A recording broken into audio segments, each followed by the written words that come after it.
is an opportunity for world leaders to meet and talk and listen to each other. And so probably what goes on behind the scenes is more significant in practical terms than the speeches that are uttered. So many things have been said. You know, President Macron says that the West is in trouble.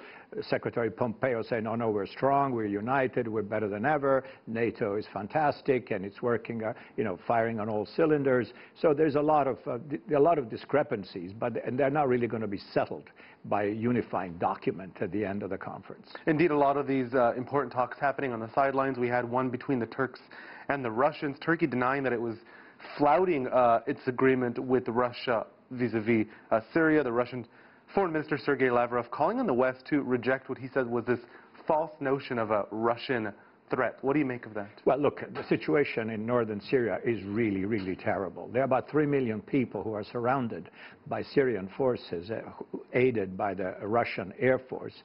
And essentially, the objective of Damascus is to root out any remaining opposition to the regime in Damascus. For Turkey, this represents an enormous additional threat of refugees. All these millions of people don't have another place to go, essentially. And the only place they can go is Turkey. Turkey is already hosting almost 4 million refugees. So there's a huge clash here between Russia, which is obviously aiding Damascus, and Turkey that would like to see somehow this matter resolved diplomatically, even though how that is possible is really hard to see, because again, Damascus sees this as an island of resistance to its regime. The Russians are helping them, and most of the civilians trapped in Idlib have no place to go. The U.S. Defense Secretary Mark Esper is there. Natalie was talking a little bit about his speech where he called out Beijing as Washington's main adversary. He warned allies against letting Huawei build its 5G, its next generation network there. Will they listen? Well, look, it's a mixed response. You know, America has been relentlessly making this point now for a couple of years. We know, you know, this has been an unfolding story.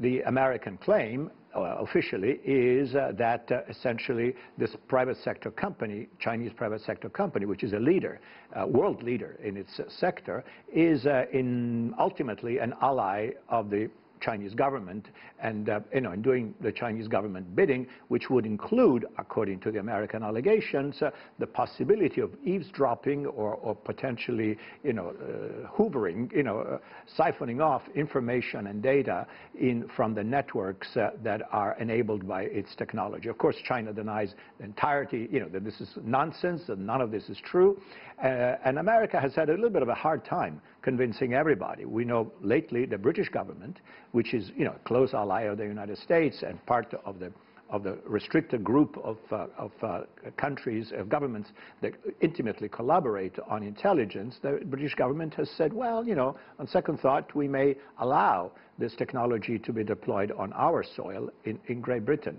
So it's a bit of a mixed bag, and I would say that so far the American efforts to try to convince everybody to exclude Huawei from their systems has been not so successful. This is the first Munich Security Conference post-Brexit. Still some big talk of European unity coming from the leaders there. France's Macron talked about a new era of European strength. The German defense minister calling for a European defense union within 10 years. Is this realistic or optimistic talk? Very optimistic. I would say, you know, I think I was very young when these conversations about European indigenous defense efforts were discussed and debated in various fora, etc. Nothing ever came of that. Of course, the fact that President Trump has been somewhat lukewarm to the whole notion of transatlantic security and American commitments, at least in rhetoric. In practice, in fact, America is continuing to do pretty much what it was doing before, including recently, you know, major exercising, deploying American troops in Europe, etc. But President Macron has been sort of been leading the charge now, saying Europe has to become independent. Not as an anti-American move necessarily, but as a way to reclaiming full sovereignty, if you wish, and the ability to say we are a large group of nations, high-income nations, we would like to do our own defense.